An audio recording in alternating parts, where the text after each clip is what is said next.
আল্লাহ রাব্বুল আলামিন পৃথিবীর বাদশাহী দান করেছিলেন মাত্র 4 জন মানুষের। তার ভিতর থেকে দুইজন ছিল মুসলিম আর 2 জন ছিল বেদিন। আমরা সুলাইমান আলাইহিস সালামের বাদশাহী সম্পর্কে কম বেশ জানলাম। তিনি ছিলেন মুসলিম। আর একজন কাফের বেঈমান নমরুদের কথা শুনেছি, যিনি ছিলেন এই গোটা পৃথিবীর বাদশাহ, শাসনকর্তা। আল্লাহ রাব্বুল আলামিন বললেন, যুগে যুগে যত মানুষ পাঠিয়েছি, ইতিহাস থেকে শিক্ষা নাও। এই পৃথিবীর জমিনে কেউ চিরস্থায়ী থাকতে পারেনি, আর কেউ থাকতে পারবে না। অহংকার দাম্ভিকতা করে কেউ বাঁচতে পারেনি, কেউ বাঁচবে না।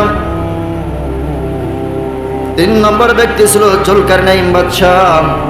আল্লাহ রাব্বুল আলামিন তার গোটা দুনিয়াটা বাদশাহী করার জন্য একটা ঘোড়া উপহার দিলেন। এই ঘোড়াটা ছিল এত শক্তিশালী, এত দ্রুতগামী, একবার যদি লাফ দেয় 12,000 কিলোমিটার পর্যন্ত ছুটে চলে যায়। আল্লাহ রাব্বুল আলামিন তার একটা মুজিজা ক্ষমতা দান করেছিলেন ঘোড়া।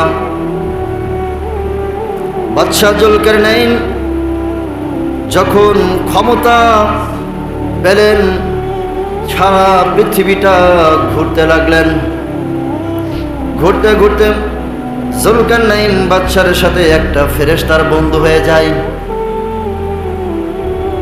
জুলকারনাইন বাদশা বলে, ও ফেরেশতা বন্ধু, পৃথিবীতে আল্লাহ রাব্বুল আলামিন আমাকে যে আয়ু দান করলেন, এই গোটা পৃথিবী আমি শাসন করে বেড়াই। আমার ইচ্ছা হয় কিয়ামত পর্যন্ত যদি বাঁচা যেত, বাঁচতে পারতাম, গোটা পৃথিবীটাকে আমি শাসন করতাম। ও আমার প্রাণপ্রিয় বন্ধু, কিয়ামত পর্যন্ত বাঁচা যায় এমন কোন টেকনিক অবলম্বন করা যায় কিনা, এমন কোন জিনিস আছে কিনা যে কিয়ামত পর্যন্ত বাঁচা যায়?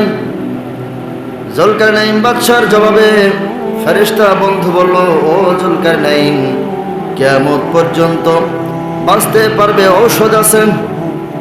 সে ঔষধের নাম হলো আল্লাহ রাব্বুল আলামিন এই পৃথিবীর জমিনে এমন একটা কূপ রেখেছে, পুকুর যার বলেন, কূপ বলেন।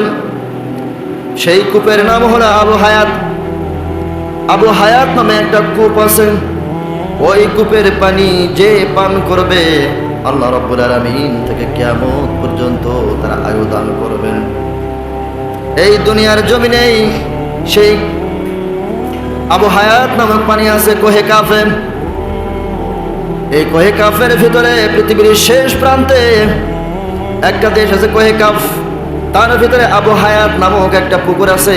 সেই পুকুরের পানি যদি কেউ পান করে, কিয়ামত পর্যন্ত আল্লাহ রাব্বুল আলামিন তারা আয়ু দান করবেন। জুলকারনাইন বাদশার মনের ভিতরে চিন্তা হলো, আমি ওই পানি পান করব। জুলকারনাইন বাদশা মনে মনে একটা লোক খুঁজতে শুরু করলেন, বিশ্বস্ত লোক, যে আমার সেক্রেটারি পদে থাকতে পারবে, এমন একটা বিশ্বস্ত লোক।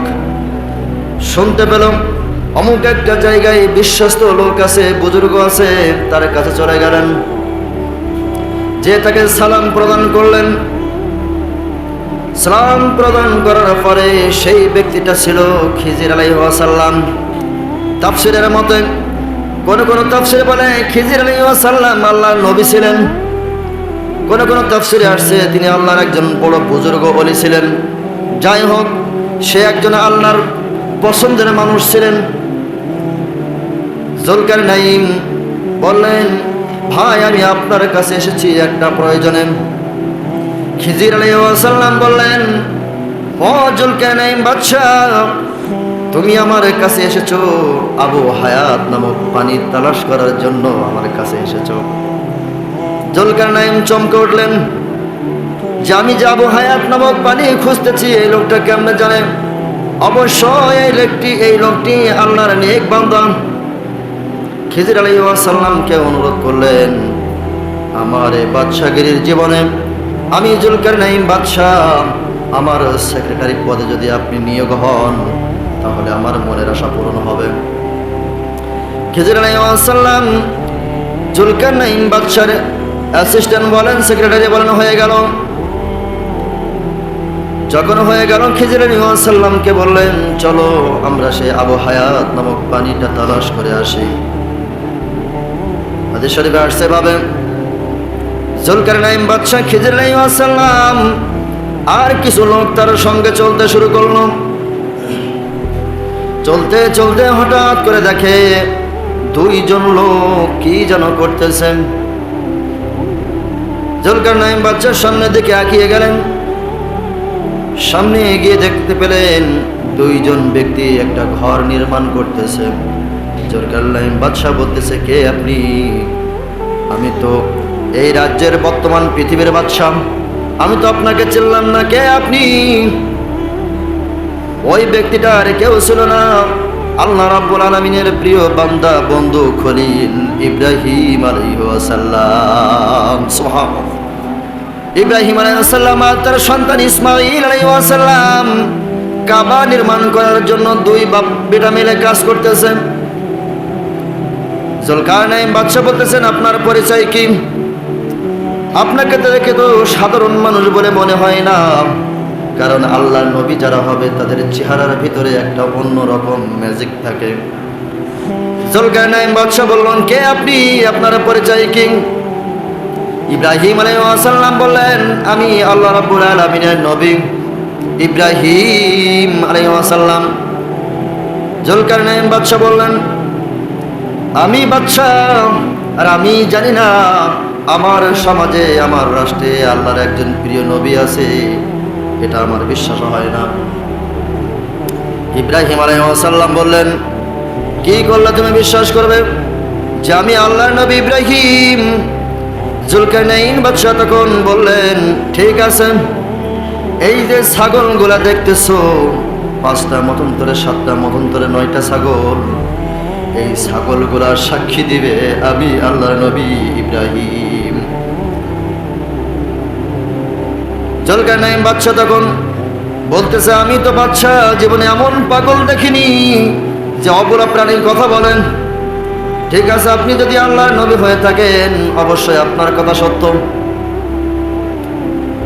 ইব্রাহিম আলাইহিস সালামের মুখের দিকে তাকিয়ে ছাগলকে লক্ষ্য করে বলল, ও প্রাণী ছাগল, তোমরা কি এই ব্যক্তিটাকে চেনো যিনি আল্লাহর নবী বলে দাবি করতেছেন? আল্লাহ রাব্বুল আলামিন ছাগলের জবান খুলে দেয়। ছাগল তখন জুলকারনাইন বাদশার দিকে লক্ষ্য করে বলে, ও বাদশা জুলকারনাইন, যাকে আপনি দেখতেছেন এ শুধু সাধারণ নবী নয়, আল্লাহ রাব্বুল আলামিন এই পৃথিবীতে যত নবী পাঠিয়েছেন সমস্ত নবীদের মধ্য থেকে আল্লাহ রাব্বুল আলামিন এই নবীকে নিজের বন্ধু বলে স্বীকার করেছে। সুবহানাল্লাহ। ইব্রাহিম খলিলুল্লাহ, আল্লাহর বন্ধু ইব্রাহিম। জুলকারনাইন বাদশা তখন ইব্রাহিম আলাইহিস সালামের কাছে গিয়ে বলে, ও আল্লাহর নবী ইব্রাহিম, আপনি আমাকে কালিমা পড়ে আজকের এর ভিতরে আপনি আমাকে পূর্ণাঙ্গ মুসলমান বানিয়ে দিন। সুবহানাল্লাহ। জুলকারনাইন বাদশা ইব্রাহিম আলাইহিস সালামের হাতে বায়াত গ্রহণ করে ওজির সেক্রেটারি খিজির আলাইহিস সালামকে নিয়ে আবার পথ রওনা করলেন। চলতে চলতে হঠাৎ করে রাস্তার মাঝখানে ঘোড়াটা ওষুধ খায়। ওষুধ খেয়ে কিছু মাটি ধুলাবালি যখন উড়ে যায়, জুলকারনাইন বাদশার চোখে মুখে যখন লেগে যায়, জুলকারনাইন বাদশা একটু রাগান্বিত হয়ে এক থাবায় এক মুঠো মাটি নিলেন। মাটি নিয়ে যখন ছুঁড়ে ফেলবেন, রাগ দেখানোর কারণে চোখে আমার বালি ধুলা গেল, এই রাগে পড়ে এক থাবায় এক মুষ্টি বালি নিলেন। ধুলাবালি নিয়ে যখন আছাড় মারবেন, এমন সময় ধুলা মাটির জবান খুলে দিয়ে বলে, ও জুলকারনাইন বাদশা, এই মাটিটা ছুটে না ফেলিয়ে নিজের কাছে রেখে দাও, একদিন তোমার কাজে আসবে। জুলকারনাইন বাদশা অবাক হয়ে যায়, আজকে আমার সাথে এমন কেন হয়? ছাগল কথা বলে, মাটিও দেখি কথা বলে। ঠিক আছে, মাটি আমি রেখে দিলাম। কিছু দূর যাওয়ার পরে ছোট্ট ছোট্ট পাথরের কড়াগুলো ছোট্ট ছোট্ট পাথরের কোনাগুলো যখন রাস্তায় বিছানো, ঘোড়াটা ওষুধ খেয়ে যখন পাথরের পড়ে পড়ে যায়, জুলকারনাইন ঘোড়ার থেকে ছটকে পড়ে যায়। পাথরে আঘাত লাগে। পাথরে আঘাত লাগার সঙ্গে সঙ্গে পাথরটা নিয়ে ছুঁড়ে মারতে যাবে, এমন সময় পাথর বলে, ও জুলকারনাইন বাদশা, পাথরটা ফেলে দিও না, তুমি এটা সঙ্গে রেখে দাও, আল্লাহ চাইলে তোমার উপকারে আসতে পারে। জুলকারনাইন বাদশা মনে মনে চিন্তা করলাম, আমি হলাম তাম পৃথিবীর বাদশা, আর আমার কাছে ধুলা মাটি লাগবে, পাথর লাগবে, এগুলো আমার কিছু প্রয়োজন নাই। আমার দরকার আবু হায়াত নামক পানি, কারণ তার মাথায় একটাই নেশা, কিয়ামত পর্যন্ত বাঁচতে চাই। অ্যাসিস্ট্যান্ট খিজির আলাইহিস সালামকে বলল, এই ধুলাবালি এবং এই পাথরটা তুমি সঙ্গে রাখো। যখন পথ চলতে চলতে কোহে কাফের ভিতরে যখন পৌঁছে গেল, আবু হায়াত নামক পানি যেই জায়গায়, ওই জায়গার ভিতরে যখন ঢুকতে যাবে, দেশটা এত কুয়াশা যে কুয়াশার কারণে এক হাত সামনে কি আছে আর দেখা যায় না। জুলকারনাইন বাদশা তখন বলল, কে কোথায় আছো? আমি পথ হারিয়ে ফেলেছি, আমি পথ চিনতে পাইলাম। খিজির আলাইহিস সালাম ওই কুয়াশার ভিতরে চলতে শুরু করলেন। এক একজন এক এক দিকে যখন ছটকে গেল, হঠাৎ করে চলতে চলতে ঘোড়া থেমে যায়। খিজির আলাইহিস সালাম পিছনের দিকে তাকিয়ে দেখে কেউ নাই। খিজির আলাইহিস সালাম চিন্তা করলো, আমার বাদশা কোথায়, সঙ্গে যারা ছিল তারা কোথায়? খিজির আলাইহিস সালাম নিজেও পথ যখন চিনতে পায় না, আল্লাহর কাছে সাহায্য চাই। আল্লাহ রাব্বুল আলামিন তার ইলহামে জানিয়ে দিলেন, ও খিজির, তোমার কাছে যে বালু আছে আর যে পাথর আছে, পাথরটা তুমি বাহির করো। পাথরটা বাহির করার সঙ্গে সঙ্গে আল্লাহ রাব্বুল আলামিন সেই পাথরের ভিতরে এত নূরের তাজাল্লি চমক জ্বালিয়ে দিলেন, খিজির আলাইহিস সালামের সামনে সমস্ত রাস্তা বাইর হয়ে যায়। সুবহানাল্লাহ। খিজির আলাইহিস সালামের সামনে অন্ধকার কুয়াশা কেটে পরিষ্কার হয়ে যায়। কিছু দূর যাওয়ার পরে তাকিয়ে দেখে একটা চকচকে একটা পুকুর দেখা যায়। সেই পুকুরের পাড়ে যে খিজির আলাইহিস সালামের পানির পিপাসা লেগে যায়। আল্লাহ রাব্বুল আলামিন চাইলে কি না পারেন, খিজির আলাইহিস সালামকে ওই পুকুরের পানি পান করালেন, আবু হায়াত নামক পানি। খিজির আলাইহিস সালাম যখন ওই পানিটা পান করলেন, পান করার সঙ্গে সঙ্গে আল্লাহ রাব্বুল আলামিনের মহিমা তার ভিতরে শুরু হয়ে যায়। খিজির আলাইহিস সালাম ওখান থেকে পানি পান করে যখন ফিরে আসলেন, এদিকে জুলকারনাইন বাদশা তো দেউলিয়া পাগল, কোথায় আমার সেই উজির, কোথায় আমার জনগণ?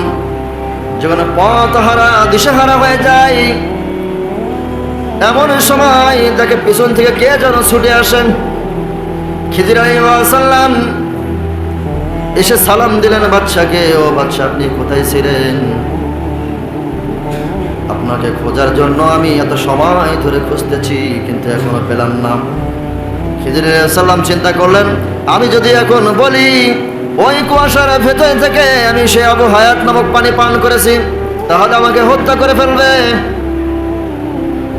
খিজির আলাইহিস সালাম যখন সালাম দিয়ে দাঁড়ালেন, বাদশা জুলকারনাইন বললেন, ওই সেই পাথর আর বালিটা আমার কাছে দাও। জুলকারনাইন পকেট থেকে হাত দিয়ে বের করে জুলকারনাইনের কাছে যখন দিবেন, পাথরটা অদৃশ্য হয়ে যায়। ধুলাবালিগুলো জুলকারনাইন বাদশার হাতে দিয়ে বললেন, এটাই হলো আপনার সেই ধুলাবালি, আর পাথরটা কোথায় পড়ে গেছে? জুলকারনাইন বাদশা ওখান থেকে আসলেন, আসার পরে আবার চলতে শুরু করলেন। উত্তর প্রদেশের যখন শুরু করলেন যাইতে যাইতে যাইতে হঠাৎ করে দেখেন একটা বিশাল পাথর, বিশাল পাহাড়। সেই পাহাড়ের আশেপাশে কিছু জনবসতি বাস করে। সেই জনবসতি যখন বাস করেন, ওই জনবসতিরা ডেকে বলতে চাই, কে আপনি? এমন মানুষ তো আমাদের সমাজে আমরা কখনো দেখিনি। তখন জুলকারনাইন বাদশা বলতেছেন, আমি হলাম এই গোটা পৃথিবীর বাদশা জুলকারনাইন। আমি দেখতে এসেছি তোমরা কেমন আছো, কি অবস্থায় আছো। ওই সমস্ত লোক তখন বলতেছে, ও জুলকারনাইন বাদশা, আপনি যদি আমাদের বাদশা হয়ে থাকেন তা আপনার কাছে আমাদের একটা অনুরোধ। ওই পাহাড়ে ওই পিছনে একটা জনগোষ্ঠী আছে, তারা অত্যন্ত জুলুমবাজ, তারা অত্যন্ত খারাপ মানুষ, তাদের নাম হলো ইয়াজুজ আর মাজুজ। তারা মাঝে মাঝে আসে, আমাদের এসে ক্ষতি করে, আমাদের নারীদের ধর্ষণ করে, বাচ্চাগুলো মেরে ফেলে এবং আমাদের সম্পদগুলো তারা লুট করে নিয়ে চলে যায়। তাদের সাথে শক্তিতে আমরা পারি না। আপনি যদি বাচ্চা হয়ে থাকেন তাহলে ওই জাতির সাথে আমাদের জন্য কোনো কালেকশন না থাকে, মাঝখানে আমাদের একটা ব্যবস্থা করে দেন। জুলকারনাইন বাদশা বললেন, ঠিক আছে। সূরা কাহফের 93, 94, 95 এবং 98 নম্বর আয়াত আল্লাহ রাব্বুল আলামিন বলতেছেন। জুলকারনাইন বাদশা তখন বললেন, ঠিক আছে, আমি তোমাদেরকে এমন একটা প্রাচীর করে দিব, তাদের সাথে তোমাদের কোনো সম্পর্ক থাকবে না। আল্লাহ রাব্বুল আলামিন তখন বললেন, ও জুলকারনাইন, তুমি তাদেরকে বলো কিছু লোহা নিয়ে আসতে। জুলকারনাইন বাদশা বললেন, ঠিক আছে, তোমরা কিছু লোহা নিয়ে এসো। তারা লোহা নিয়ে এসে এক জায়গায় করলো, বললো আগুন ধরাও। আগুন ধরানোর পরে যখন লোহা গলে যায়, বললেন তামা নিয়ে এসো। তামা নিয়ে আসলো। সীসা নিয়ে এসো, সীসা নিয়ে এসো। এইভাবে যখন নিয়ে আসলো, সব কিছু তামাগুলো একটা প্রাচীর তৈরি করে দিলেন। এবং আল্লাহ রাব্বুল আলামিন বললেন, ফামাস্তাকাউ আইযহারু ওয়া মা আসতাউ লাহু নাতবা। আজকে জুলকারনাইন বাদশা, তুমি যে প্রাচীর করে দিলে, আমি আল্লাহ না চাইলে ওই প্রাচীর তারা ভেঙে আর বের হতে পারবে না। ওই প্রাচীরটা তাদের এমন ভাবে করা হলো, কিয়ামত পর্যন্ত তারা থাকবে ওই প্রাচীরে আটকে থাকবে, তারা বাইরে আসতে পারবে না। তারা প্রতিদিন এসে ওই প্রাচীরে গর্ত খুঁড়তে শুরু করবে আসার জন্য। যখন গর্ত খুঁড়তে শুরু করবে, গর্ত খুঁড়তে খুঁড়তে প্রায় শেষ প্রান্তে, আর অল্প কিছু খুঁড়লেই ওরা বাহির হয়ে আসবে। এই সময় ওই ইয়াজুজ আর মাজুজ তাদের সর্দার বলবে, আজকে অনেক পরিশ্রম হয়ে গেছে, আজকে এই পর্যন্ত থাক, আগামীকাল আবার খুঁড়ব। যখন তারা ফিরে চলে যাবে, পরের দিন এসে দেখবে আবার আগের মতো হয়ে গেছে পূর্ণাঙ্গ, যা গর্ত খুঁড়েছিল সব আবার পূর্ণ হয়ে গেছে। এইভাবে করতে করতে যেদিন আল্লাহ চাইবেন কিয়ামতের আগ মুহূর্তে, সর্দার সেদিন বলবেন, ও ইয়াজুজ আর মাজুজ, চলো আজকে আমরা গর্ত খুঁড়তে যাই। একসাথে সকল মানুষগুলো আসবে গর্ত খোঁড়ার জন্য। ওই সীসা ঢালা ওই প্রাচীর সেদিন তারা খুঁড়তে খুঁড়তে শেষ পর্যায়ে এসে বলবেন, ও ইয়াজুজ আর মাজুজ, আজকে এই পর্যন্ত থাক, আল্লাহ চাইলে ইনশাআল্লাহ আগামীকাল আমরা শেষ করব। সুবহানাল্লাহ। কাফের বেঈমানরা যখন বলবে ইনশাআল্লাহ আগামীকাল শেষ করব, আল্লাহ রাব্বুল আলামিন বলবেন, ও প্রাচীর, আজকে পরিপূর্ণ হওয়ার দরকার নেই, কারণ তারা ইনশাআল্লাহ বলেছে, আমার উপরে তাওয়াক্কুল করেছে। আজকে গর্ত ওই পর্যন্ত থাকবে যে পর্যন্ত তারা খুঁড়েছিল। আল্লাহ রাব্বুল আলামিন এভাবে জুলকারনাইন বাদশার ক্ষমতা দিয়েছিলেন।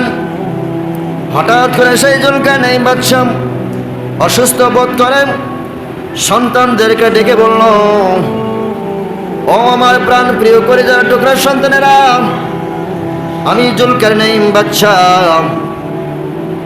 এতদিন যাবৎ গোটা পৃথিবী আমি শাসন করলাম। আমি চাইলাম আবু হায়াতের পানি খেয়ে কিয়ামত পর্যন্ত বেঁচে থাকবো, কিন্তু আল্লাহ রাব্বুল আলামিন সেটা আমার কপালে রাখিনি। আমার কিছু সময় পরে হয়তো মৃত্যু হবে।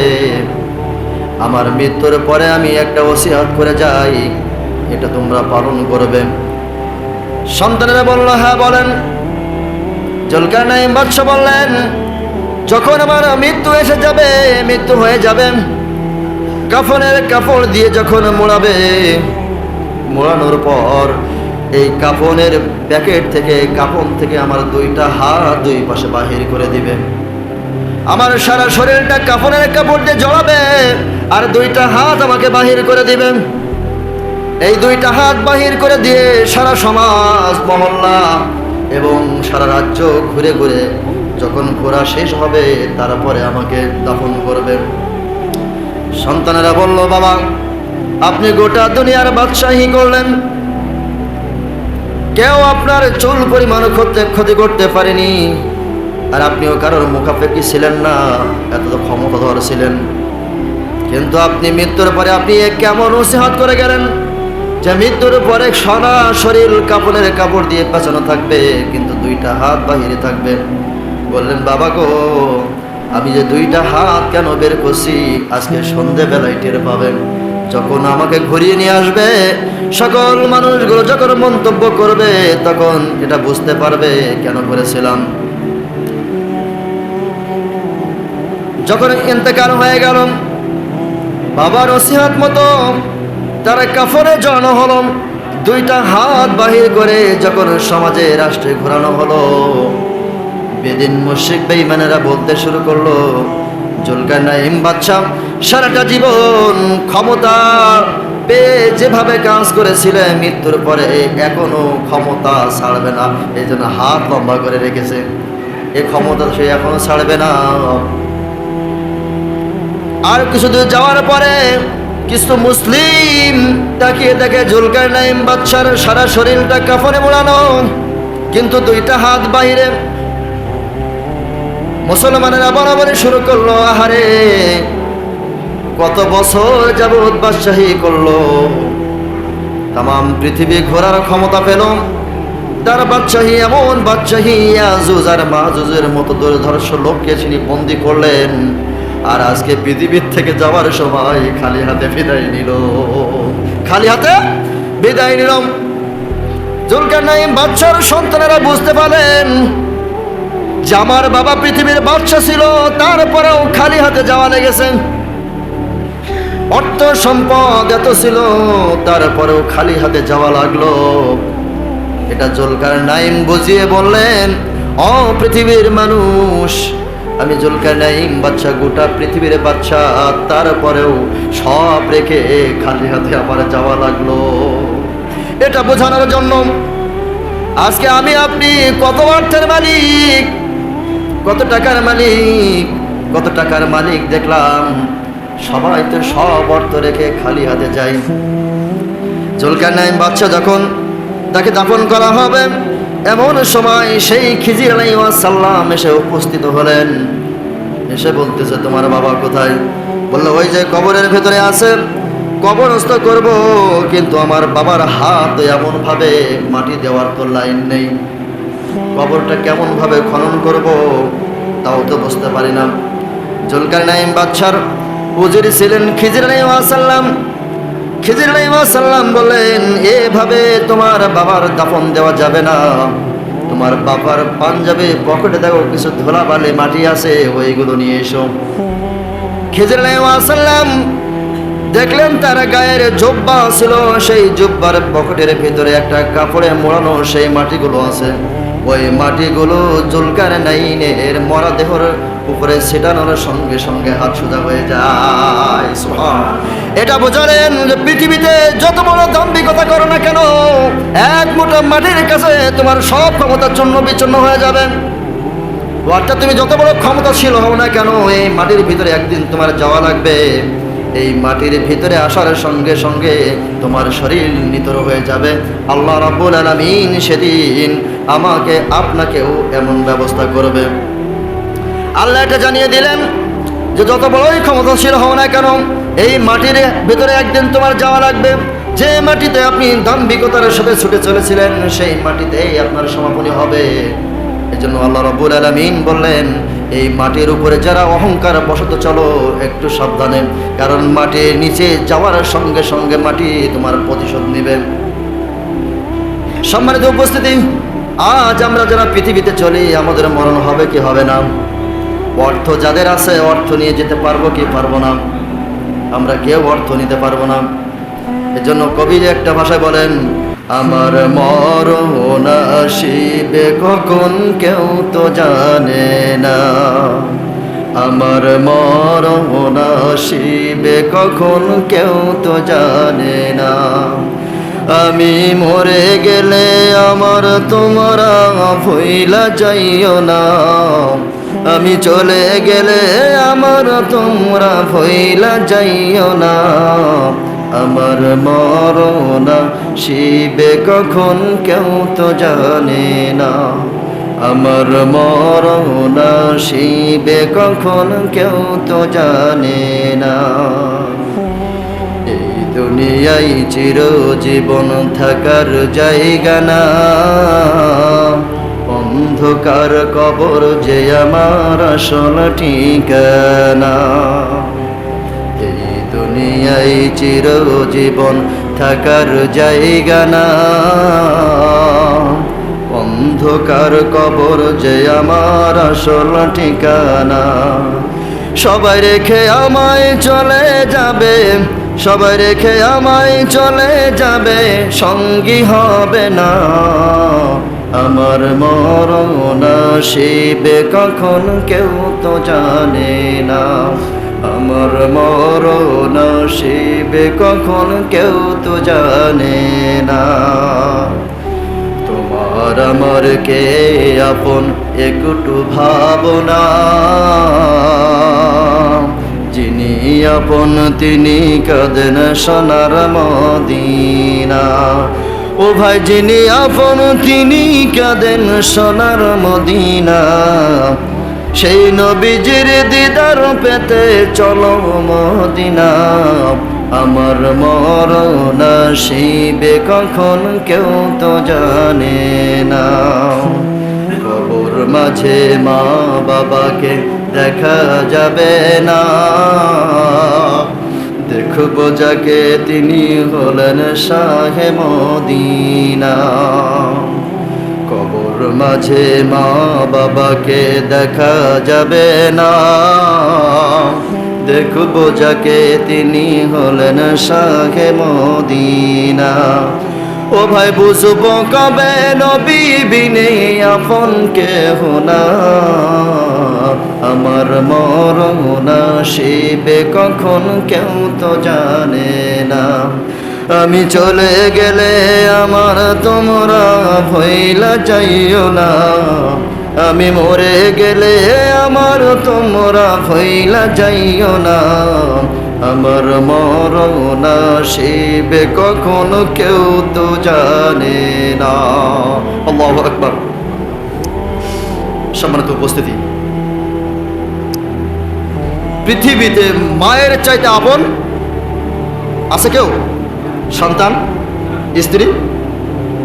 আমার চোখে দেখা এই বন্যায় প্লাবিত সন্তান পড়ে গেছে পানিতে, মায়েরও পেটে, আবার গর্ভবতী। মা জীবনের মায়া উপেক্ষা করে সেই স্রোতে ঝাঁপ দিয়েছে, জানে যে আমি বাঁচব না পড়লে। একটা মা তার সন্তান পুকুরে ডুবে যাচ্ছে দেখার পরে সেই মা স্থির থাকতে পারে না। তাহলে আল্লাহ রাব্বুল আলামিন এর দয়া মা বাবার চেয়ে থেকে কম নাকি বেশি? আল্লাহ চায় না এই মানুষ জাহান্নামে পড়ুক, জাহান্নামে যাক। এই জন্য বলি আসেন, তওবা করেন, ফিরে আসেন। আল্লাহ জীবনের গুনাহ সব আল্লাহ মাফ করার জন্য প্রস্তুত। আল্লাহ আমাদের সকলকে তৌফিক দান করুক। সকলে বলি আমিন। ওয়া আখির দাওয়ানা আলহামদুলিল্লাহি রাব্বিল আলামিন। আসসালামু আলাইকুম ওয়া রাহমাতুল্লাহি ওয়া বারাকাতুহু।